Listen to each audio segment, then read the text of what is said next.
Muy buenas tardes, señores, es mitad de semana, bienvenidos. Está con ustedes Carla Jarada en la entrevista y hoy el programa promete. Les vamos a contar. Nuestro personaje no le teme la soledad porque la conoce bastante o ha aprendido a conocerla. Muy bien, pero sabe que en su profesión debe estar rodeado de mucha gente para poder encontrar el personaje que pueda enamorarlos. Aquí les presentamos de quién estamos hablando. Escribir es una manera de conocerse a uno mismo. La ciencia llega a una verdad, pero el arte llega a verdades contradictorias y opuestas. Un escritor vive de la diversidad, de la variedad, del conflicto. Lo que uno hace cuando escribe es hacer sentir al lector que está en un lugar. Creo que no hay ningún escritor infeliz.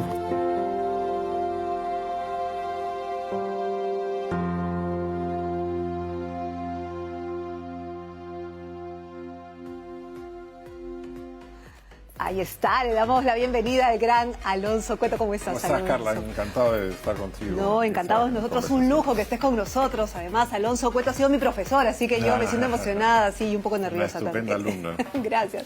Alonso, justo en la presentación yo decía que no le temes a la soledad porque la conoces bastante bien. ¿Es cierto? ¿La conoces bastante bien?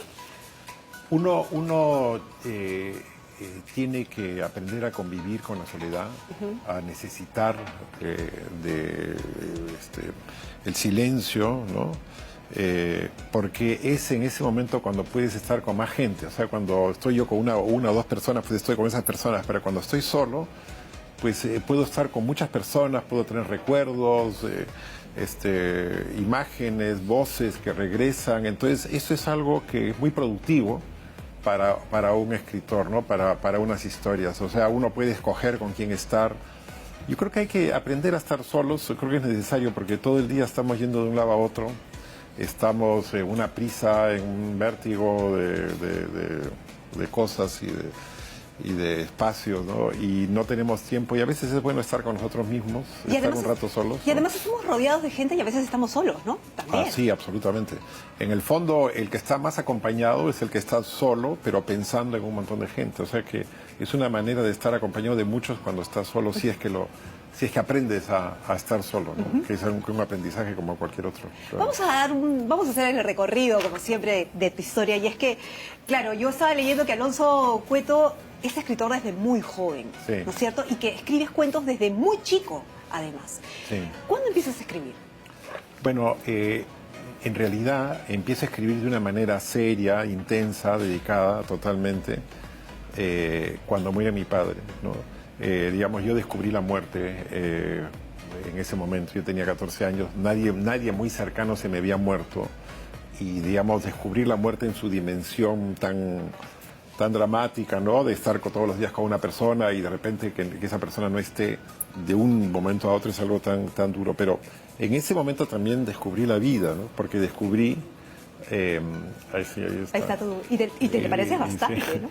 Y descubrí la vida porque descubrí las palabras, descubrí la poesía, especialmente la poesía de Vallejo, y descubrí que las palabras eran una respuesta a la muerte, que las historias, el lenguaje, eran una manera que los seres humanos hemos inventado de contrarrestar a la muerte, de oponernos a la muerte y de redimirnos frente a la ausencia, ¿no?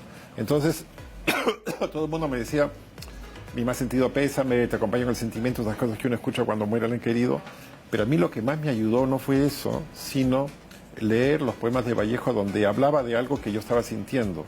Sentir que yo leía algo que se identificaba con lo que yo sentía, pues fue muy importante para mí porque sentí que eso era una manera de enfrentarnos.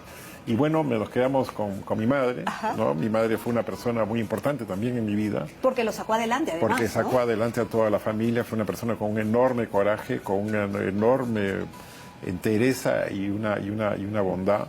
Y bueno, yo conversando con mis hermanos les digo, bueno, lo que nosotros somos se lo debemos al recuerdo de mi padre, pero básicamente a la presencia de mi madre, ¿no? Ok, pero tú como escritor te marca la presencia, y digo presencia porque a veces cuando uno puede leerte en los libros, ve un poco de filosofía. Y te pregunto esto porque tu papá era filósofo. Era filósofo, ¿no? claro. Y tú conversabas mucho con tu papá. Sí. A pesar de que eras chico, Sí, hablaban mucho, ¿no? sí, sí, sí. Y yo no sé si recordarás esto, pero en algún momento hablando con tu padre, tú le preguntaste cuál era el lugar, porque han viajado demasiado ustedes, ¿no es Sí, cierto? vivimos en París, en Ajá. Washington. Sí. Y le preguntaste que cuál era el mejor lugar para vivir. Así es. Cuéntame. Y entonces un día, me acuerdo, bueno, te comento un poco para el contexto. Nosotros, yo nací en Lima, pero cuando yo tenía 1 año nos fuimos a vivir a París 2 años y luego a Washington 3 años, ¿no? Y yo volví a Lima a los 7 años. Yo aprendí a hablar español, todavía estoy aprendiendo un poco, ¿no? Y porque yo hablaba inglés en ese momento. Entonces, pero un día, manejando, justamente, que tal vez no es el mejor lugar en el tráfico no es el mejor lugar para preguntar dónde uno debe vivir. Pero manejando con mi padre, yo sentaba en el centro del lado y yo con toda inocencia le pregunté, ¿cuál es el mejor lugar del mundo para vivir? Y entonces él con toda naturalidad me hizo así con la mano lo que teníamos delante y me dijo el Perú es el mejor lugar. Y yo he tratado y creo que he logrado de hacer lo mismo con mis hijos, ¿no? Yo creo que, bueno, el amor al Perú es como todo amor, es un instinto que no tiene explicaciones, ¿no? Pero si tuviéramos que explicar, ¿no? Si tuviéramos que decir, bueno, ¿por qué razón amamos el Perú? Yo creo que la razón sería porque es un país con una riqueza, con una diversidad, con una variedad de vidas, de lenguas, de modos de entender el mundo, en fin, que pocos países tienen, ¿no? ¿Pero por qué no lo valoramos? Y porque tenemos un complejo de inferioridad, ¿no? Porque tenemos un complejo de inferioridad, nos sentimos una provincia, no somos una provincia. O sea, yo ahora he terminado una novela sobre la colonia. Lima era un gran centro de la vida colonial. El Cusco ha sido un gran centro de un imperio que ocupaba desde Centroamérica hasta el sur de Chile. Hemos sido pero luego hemos tenido un complejo, tal vez atizado por nuestra historia republicana, de ser un país de segundo o de tercer orden. Pero eso es algo que es terrible. ¿ahí empieza nuestro complejo? Es decir, si hemos sido potencia en un imperio incaico, si hemos sido potencia en un virreinato, ¿dónde empieza realmente ese complejo y cuándo es que nosotros comenzamos a mirar así? Surgen otros países, surgen países como Argentina, como Chile, son países más modernos. Nosotros nos quedamos atrás. Ellos tienen una burguesía y una burguesía industrial que empieza a prosperar. Y por algún motivo que no sé explicarme, ya ves tú, ¿no? Por ejemplo, en el vals criollo hay un culto a la muerte, a la ausencia, ¿no? Nos cortejamos el dolor, ¿no? Para nosotros el dolor es algo muy importante. Qué manera de sufrir, ¿no? Qué manera de sufrir. Sí. Ahora, tú también le has escrito al amor y le has escrito al odio, ¿no? ¿Van acompañados? ¿Están separados? ¿Se contraponen? ¿Qué es para ti eso? Bueno, el amor no es lo opuesto del odio. El opuesto del amor es el egocentrismo, el narcisismo, ¿no? Digamos, eso yo creo que es lo opuesto de pero el dolor y el odio y el amor van juntos, ¿no? Uno no siempre se enamora de las personas con más virtudes, entre comillas. El amor para mí es un misterio. Yo no sé por qué, digamos, uno se enamora de otra persona. Creo que mejor es no preguntarse eso, o sea, porque no sabemos qué podemos descubrir. Peligroso es el amor. Peligroso, es un riesgo, es una amenaza. Por eso yo creo que el amor es un crimen, en cierto modo también, porque viola todo lo que has estado haciendo hasta ese momento. ¿No? Transgrede todo, por supuesto. ¿Pero eso significa que nos tenemos que correr del amor? Pero el amor es una definición de Borges, dice que el amor es una religión cuyo Dios es falible. O sea, tú adoras a ese Dios, pero a diferencia del Dios de las religiones normales, ese Dios puede fallar, entonces claro. Es un Dios falible. Claro, pues no hay que ser fanáticos tampoco, ¿no? No hay que ser fanáticos tampoco y hay que guardar un poco de temperamento crítico. ¿Y el odio?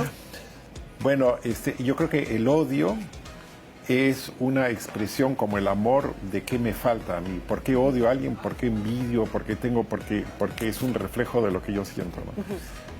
Sería mejor tratar de ejercer la mejor venganza y la mejor forma de odio que es olvidar a una persona. O sea, no hay mejor forma de odiarla que olvidándola, ignorándola. Es el peor castigo, ¿no? Y es el peor castigo. Pero hay el vals criollo que dice, ódiame por piedad, yo te lo pido. ¿Pero por qué somos Porque así? necesitamos del odio para poder sentir que existimos, ¿no? Ok, ¿por qué te pregunto todo esto? Porque en algún momento tú dijiste que la mejor policial de todos los tiempos era, ¿no es cierto?, Caín y Abel. Sí. Porque es el primer crimen lo cometen Adán y Eva, que es el de la curiosidad. ¿Para qué tenían que irse del paraíso Adán y Eva? No tenían razón para irse del paraíso, estarían todo ahí, pero eran curiosos. Los seres humanos somos curiosos. Somos curiosos. Bueno, entonces queremos probar lo que tiene, cuál es el sabor del fruto prohibido. Y el hecho de tener todo lo demás no nos basta. Tenemos que saber algo más. Yo creo que ahí hay una expresión de quienes somos realmente todos, ¿no? Y bueno, es el primer crimen y Caín y Abel es la primera crónica roja de la historia. Pero tengo una amiga, Gioconda Belli, que dice que, bueno, la Biblia te dice que se pelearon por tierras. Pero ella dijo en una conferencia, pero en esa época había muchas tierras, no había nadie en el mundo, eran los hijos. Entonces yo creo que hay una mujer de por medio, decía. Que hay que interpretar historias de amor, sí. Pero no le van a echar la culpa siempre a las mujeres. Bueno, pero eso es una práctica común. Sí. Es una práctica común. Hablando de las prácticas comunes y las emociones, la amistad, el amor y la amistad siempre están presentes en tu vida. Sí. Y aquí hay una foto, ya están grandes, pero en realidad esa amistad data de hace muchísimo tiempo, ¿cierto? Así es, con Fernando Ampuero y con Alfredo Bryce y con este personaje que nos está saludando a todos nosotros, ¿no? Yo creo que la amistad es un pacto, ¿no?, de continuidad. Bueno, vamos a dejar que pase de todo, que el país cambie, que nuestras vidas cambien, que a lo mejor no haya las cosas que teníamos antes, que perdamos trabajos, que perdamos lo que sea, pero vamos a hacer que la amistad continúe, ¿no? ¿Qué significa, por ejemplo? ¿No? Y entonces yo creo que hay un saludo a la amistad, porque creo que la droga de la amistad es indispensable para poder soportar las cosas del mundo, ¿no? O sea, cuando algo pasa, cuando nace un hijo o cuando tienes una alegría por otro motivo o cuando hay una cosa terrible, bueno, se te ocurre llamar a un amigo y contarle, ¿no? Claro. Contarle a un amigo es una manera de reforzar porque estás compartiendo algo íntimo con otra persona y estás haciendo compartiendo tu vida con esa otra persona. Y eso es algo que a mí me parece importantísimo para soportar la vida, ¿no? Ahora hay gente amiguera y hay gente no amiguera, hay gente que no tiene amigos. Las mujeres tienen más amigas que los hombres tienen amigos. Para las mujeres la amistad es más importante que para los hombres. Y en general las relaciones humanas para las mujeres son más importantes que para los hombres, que estamos más encerrados en nosotros mismos. A ese punto vamos a llegar en un momentito, pero antes de eso yo quería hacer referencia, yo he tenido la suerte en realidad, de ver cómo se comportan estos señores cuando están juntos, por eso es que hablo de esta amistad. Tuve la suerte, ¿no?, de verlos compartir en un momento íntimo, de chacota, y realmente era ver a unos jovencitos, y es que ustedes se conocen de jovencitos, ¿no? Sí, Cuéntanos un poco eso para que la gente lo sepa más o menos. Sí, la gente tiene la impresión de que los escritores somos personas muy serias y graves y todo lo demás, pero los escritores son gente totalmente normal, como cualquier otro, y lo más importante es el momento en el que unos amigos se ríen juntos. Eso pero es un momento impagable, han ¿no? compartido experiencias inclusive aquí, pero fuera también, cuando eran intelectuales jóvenes y se iban fuera, ¿no es cierto?, a encontrar nuevas experiencias para escribir, digamos, y pasaban hasta hambre, ¿puede ser? Eso lo contaban en ese día, que tuve la suerte de estar con ustedes. Sí. Bueno,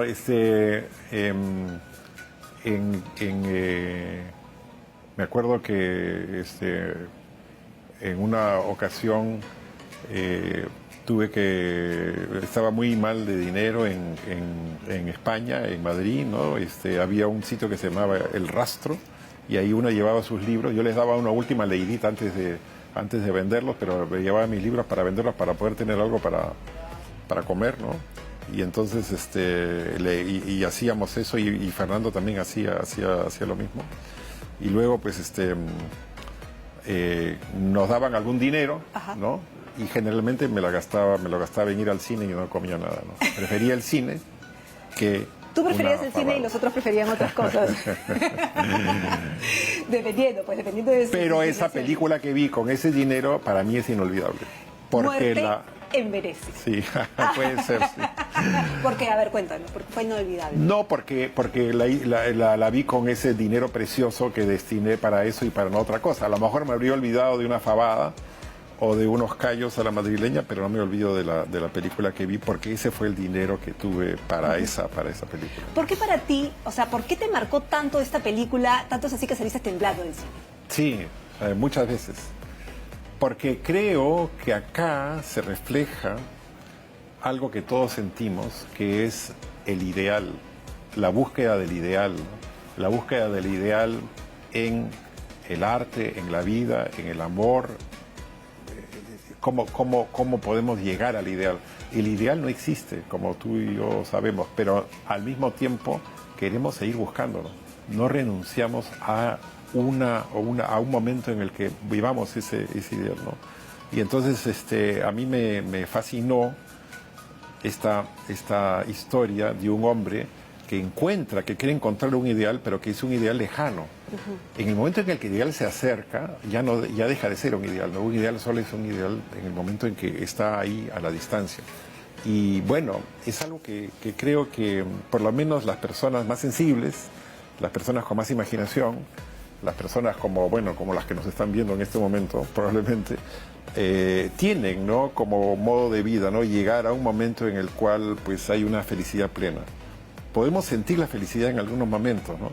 Cuando cantamos una canción, cuando leemos un gran poema, cuando vemos una gran escena, pues hay momentos de ideal, ¿no? Cuando tenemos un hijo, hay algunos momentos de ideal, son efímeros, ¿no? ¿Cuándo ha Se sido tu momento ideal? Bueno, mi momento ideal fue evidentemente cuando conocí a mi mujer, es algo que recuerdo siempre en la Universidad de Texas, cuando tuvimos nuestros hijos y hoy día, en otro momento ideal, hoy día en la mañana cuando me mandaron un video de mi nieta que ya empezó a caminar, ¿no? Felicidades, O sea que felicidades. Así que momentos ideales son Bastante. pocos, pero hay que atesorarlos. Con calidad, ¿no? Y la imaginación y la memoria y las palabras están hechas para que esos ideales se mantengan con nosotros. Ok. ¿no? Alonso, en algún momento tú dijiste que un escritor y un actor se parecen bastante. Y eso es solamente como antesala, porque efectivamente una de las grandes obras de Alonso Cueto fueron plasmadas o inspiradas para una película. Estamos hablando de Magallanes. Pero lo dejo ahí en suspenso porque nos vamos a la pausa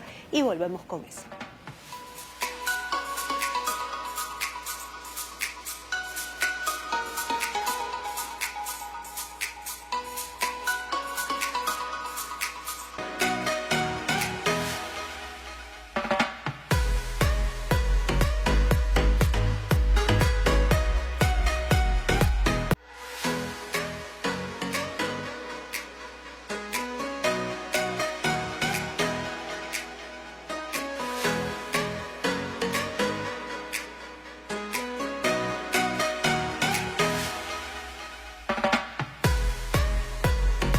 Seguimos en la entrevista con Alonso Cueto y nos habíamos quedado en suspenso con algunos personajes justamente que ha trabajado durante todo este tiempo, pero me dicen que ya hay preguntas del público que están viendo la entrevista y la productora Nati Horna me dice que han preguntado sobre un personaje específicamente y eso ya nos da pie también para hablar de los personajes de las novelas de Alonso y me están hablando sobre la mujer ballena. Sí. Este señor que nos está viendo me dice de que si tus personajes son inspirados, son reales o te has dado la licencia de Sí. crearlos, ¿no? Bueno, mira, esa novela tiene que ver con una historia que me contó justamente mi esposa Cristian, que es la historia de una promoción, un grupo de un salón de clases que se juntó 25 años después de salir del colegio. Y entonces había el chico al que todos le habían hecho un bullying o le habían hecho algo. Entonces él le dijo, bueno, para ustedes no saben lo que era para mí ir al colegio y soportar que se burlaran, que hicieran Y entonces los demás le dijeron, pero eso eran bromas, eran historias, eran bromas que hacíamos, pero ustedes no saben lo que era para mí las bromas, eran terribles. Bueno. Y entonces me di cuenta de que un salón de clase también es una sociedad donde hay gente que manda, gente digamos que se aparta, y gente que es de la que se burlan, de la que se mofan los demás, ¿no? Y entonces pensé hacer una novela sobre eso, y al comienzo pensé que fueran dos hombres, después pensé que fueran un hombre y una mujer, pero no quería meter nada de romanticismo, y después, bueno, me sentí que debían ser dos mujeres, pero claro, para mí era difícil escribir desde el punto de vista de una mujer. Pero como uno siempre tiene que meterse en camisa de 11 varas, uno siempre tiene que hacer algo que lo más difícil, porque si no, la vida no tiene sentido. Pensé que tenía que ser una historia contada por una mujer y que yo debía equiparme, interesarme para hacer lo más realista posible esa historia, ¿no? Me parece además que las mujeres, como te decía, pues viven más a fondo las relaciones, y que sería más interesante y más dramático hacer, digamos, que fueran dos amigas, ¿no? Entonces tomé el punto de vista de Verónica. Me basé también, yo en el colegio no se burlaban de mí, pero yo era más bien una persona distraída, no tenía grandes notas, no tenía malas notas, vivía en otro mundo. Yo era un chico medio raro así en la ¿Introvertido? clase. Introvertido, vivía afuera, lejos de las cosas, pero yo veía cómo se burlaban de algunos, y eso a mí yo me sentía muy tocado por el hecho de, a lo mejor entraba un chico al patio del colegio y todo el mundo le gritaba algo, y eso para mí, eso me parecía terrible, ¿no? Entonces yo pensé mucho en ellos, en los chicos del colegio, y entonces también por eso escribí esta novela, que es la historia de cómo se burlan de una chica en un colegio porque es gorda, ¿no? Pero ¿cómo te volviste personaje femenino? Bueno, entonces yo crecí, viví con muchas tías, con mis primas, pensé mucho en ellas. También tuve el apoyo de mi mujer, incluso aprendí cosas de maquillaje que yo ignoraba totalmente. Y cuando presenté el libro a un concurso, se presenté con un seudónimo de mujer, y creo que la cosa funcionó bien, porque después, cuando se abrió el sobre, era yo el que salió segundo en el concurso. De los 5 jurados, 4 me dijeron que habían creído que fuera una mujer. Ajá. Y el otro me dijo que había pensado que era un gay el que había escrito o sea, sí te fundaste. novela. Así que yo tomé eso como una buena señal de que había logrado tener una voz femenina. Yo no sé lo que es una voz femenina, pero por lo menos quería que tuviera las sensaciones, las experiencias, la visión del mundo, las palabras que tiene una mujer, ¿no? Ahora, es loquísimo porque casi todos sus personajes principales, importantes en las obras, son mujeres, sí, ¿no? Después de esa novela, sobre todo. Claro. Sí. ¿Por qué? ¿Tienes una obsesión con las mujeres o qué es lo que encuentras? Bueno, una obsesión con las mujeres. Bueno, no desde ese punto, ¿no? No, pero yo creo que tengo una obsesión con todo. Yo siempre, los amigos que tengo, la gente a la que quiero, son todos unos obsesivos. Me parece que no hay otra manera de vivir el mundo, hay que vivir intensamente, de una manera desquiciada, con obsesiones. Con obsesión. Por ejemplo, ¿qué sentido tiene escribir, no, si no estás obsesionado? O hacer, bueno, el trabajo que tú haces, que comentábamos que estás muy comprometida con todo lo que haces. Bueno, porque estamos obsesionados, o sea, somos gente que queremos que las cosas salgan adelante. No soporto a la gente que no tiene intereses, que no tiene compromisos, que no tiene obsesiones, y que encima, que eso es una cosa muy típica entre nosotros, critica a los que las tienen. Uno puede equivocarse en sus obsesiones, pero es mucho mejor tenerlas para darle un sentido, porque la vida no tiene un sentido si es que uno no se lo da. Y entonces ahora, las obsesiones el tema es encontrar la obsesión correcta, ¿no? El tema es encontrar la obsesión, tu obsesión. Mi obsesión correcta, tu obsesión correcta. La que tú sientes, ¿no? Pero en general, lo que me parece respecto de las mujeres es que, ¿por qué me interesan? Porque creo que tradicionalmente las mujeres han sido muy reprimidas por sus padres y muchas veces sus parejas, y eso ha hecho que guarden mucho dentro de sí. Entonces tienen un mundo interior muy rico, más que el de los hombres, que generalmente los hombres, no siempre, pero generalmente lo que dicen, lo que piensan, lo dicen. Ajá. Las mujeres no se cuidan más de decir lo que piensan, pero entonces lo guardan más, y al guardarlo más tienen algo en su interior con reverberaciones, con vetas, con cosas escondidas que es más interesante, y por eso me he ido acercando. Incluso en esta novela he escrito por primera vez por primera vez en lo que yo escribo, una detective que es mujer, ¿no? Te encantan los policiales, ¿no? También. Nuestra vida es una historia policial, ¿no? Desde que Caílla tu de- papá, desde que tu papá te pregunta quién ha roto la lámpara y quiere averiguar quién es el culpable, ¿no? Eso es cierto, vida es ¿no? una historia policial. Eso es cierto, el drama, lo Sí, policial. yo creo que la primera historia policial es cuando te preguntan quién ha hecho esto, y la primera historia de amor es cuando tu madre dice que ella lo hizo, ¿no? Para poder culparte. ¿Sí? Es Así que lo policial, las historias policiales, las historias de amor y las historias en general son parte de nuestras vidas, de quiénes somos, qué somos nosotros, qué son las familias, qué son las religiones, qué son las sociedades. Un montón de historias, Ahora, montón de historias que contar. Nos habíamos quedado con los personajes femeninos porque hay uno muy impresionante en realidad y es creo que el mejor hasta ahora y es Miriam, De La Hora Azul, sí. ¿no? O sea, La Hora Azul. Y La Hora Azul te ha valido premios, inclusive ha llegado a la pantalla grande aquí en el Perú. ¿Cómo así es que nace esa historia, que además es bastante fuerte porque es contada en primera persona, Sí. además? Y yo creo que refleja de una manera muy sutil toda la historia o parte de una historia que es nuestro rico Perú. Sin duda, sí. Bueno, esa historia nace porque un día, conversando con un amigo, con Ricardo Uceda, que estaba en ese momento escribiendo Muerte en el Pentagonito, él me dice, me cuenta las historias que está poniendo en el libro, y me dice, hay una historia de una mujer a la que se le perdonó la vida, la iban a ejecutar, y un general la tiene escondida en el cuartel donde él vivía. La tiene ahí como una prisionera, pero es también su pareja. El general sale a Lima y ella la invitan a tomar unas cervezas, unos oficiales, y en ese momento ella logra escapar y se viene corriendo, no sale corriendo del cuartel, llega a Lima. En Lima es una empleada doméstica y hoy día vive, esta mujer vive hoy día en Los Ángeles, el modelo en el que tomé, ¿no? Totalmente y entonces real. me contó esta historia en medio de otras, pero yo me di cuenta que en los días siguientes esta historia permanecía conmigo.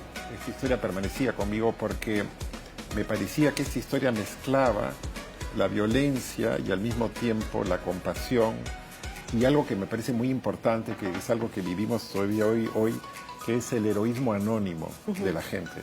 O sea, nosotros vivimos en un país, en una ciudad donde hay una enorme cantidad de héroes anónimos, ¿no? San Juan de Lurigancho hoy día está lleno de héroes anónimos, por ejemplo, ¿no?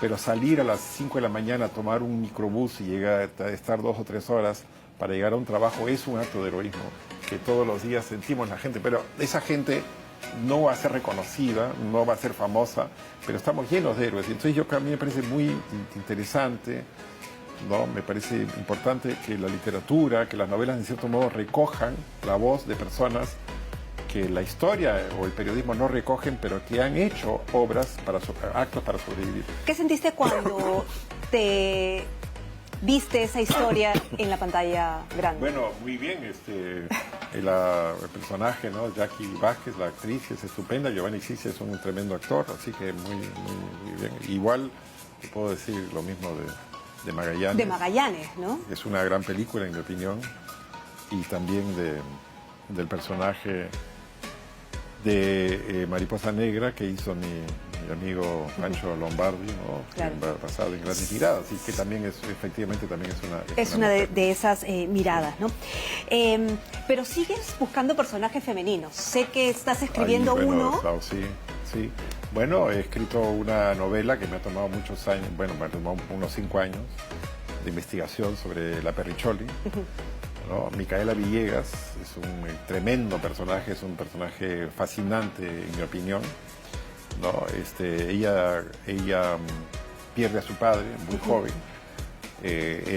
Su familia, su padre era un hijo bastardo, pero su madre tenía algunas relaciones con los nobles, pero ella no pertenecía a la nobleza y se propone, ¿no? Llegar a ser alguien en esa sociedad, ¿no? Llegar a destacar, y entonces empieza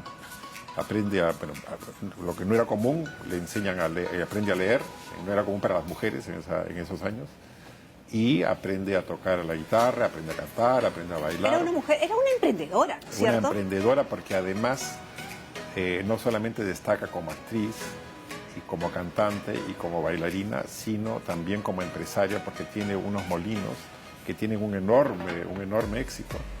Y bueno, destaca también en escandalizar a la gente de su época, porque para los nobles de la época, que eran muchos, tú sabes que en Lima en el siglo XVIII había 4.000 calesas posiblemente, y que la gente hacía ostentación de sus trajes, de sus joyas, de sus peinados. Bueno, Perú era la cuna de la riqueza en esa época, ¿no? O sea, ahora, ¿por qué crees, digo, ya llegando al tema mujer, ¿por qué crees que siendo todo lo que era la Perricholi, Miquita,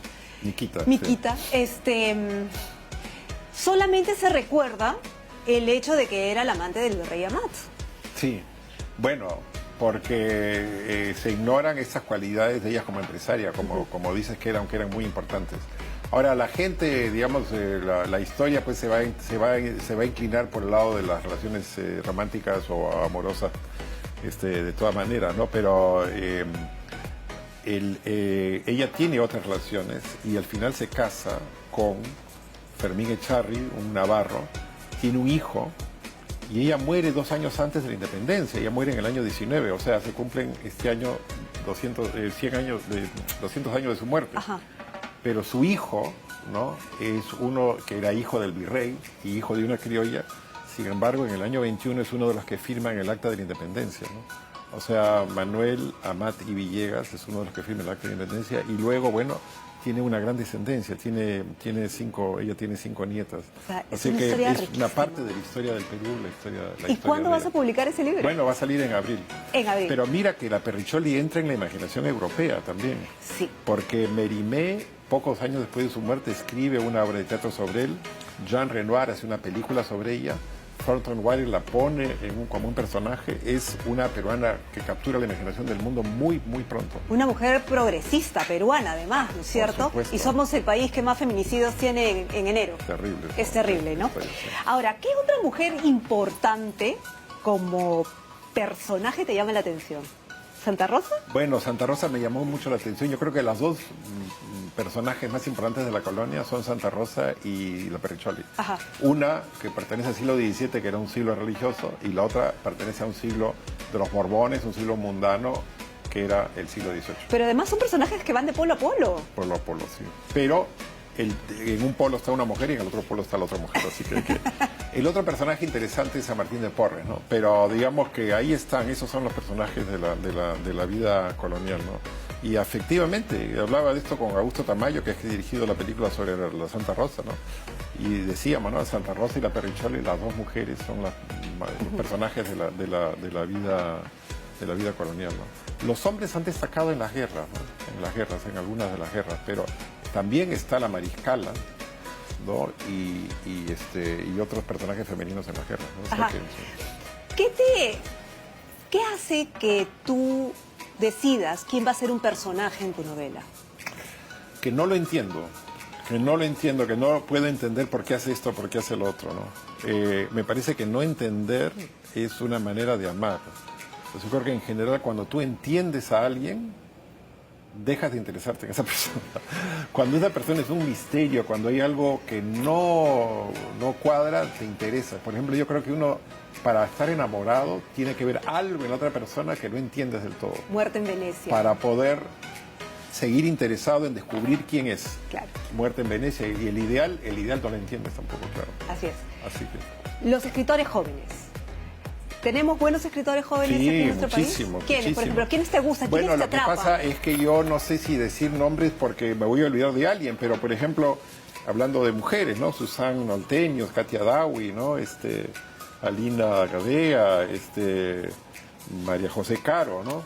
Y luego, bueno, Renato Cisneros, ¿Y por qué no Gamboa, leemos en Johan nuestro Page. país? ¿Y por qué no leemos? Si tenemos buenos escritores, Porque ¿por qué no nunca ha habido una campaña en favor de la lectura, como ha habido en Colombia, como ha habido en México. En México es una cosa increíble. No te hablo de los países europeos, ¿no? Pero no ha habido una... por qué leer es un placer, por qué leer es algo que no solamente nos da placer, sino que nos ayuda a vivir mejor. Bueno, eso es algo que ningún gobierno ha logrado hacer.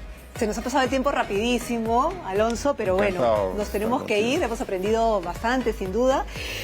Y nos vamos, señores, ojalá lo hayan disfrutado, hayan aprendido un poco acá de mi maestro. Estoy encantado de estar contigo Gracias. y con todos los que nos escuchan. Nos despedimos con un selfie, ¿te parece? Claro. Con un selfie, nos tomamos un selfie para acá ponerlo en nuestros muñecitos. Nos vemos, chao. Adiós.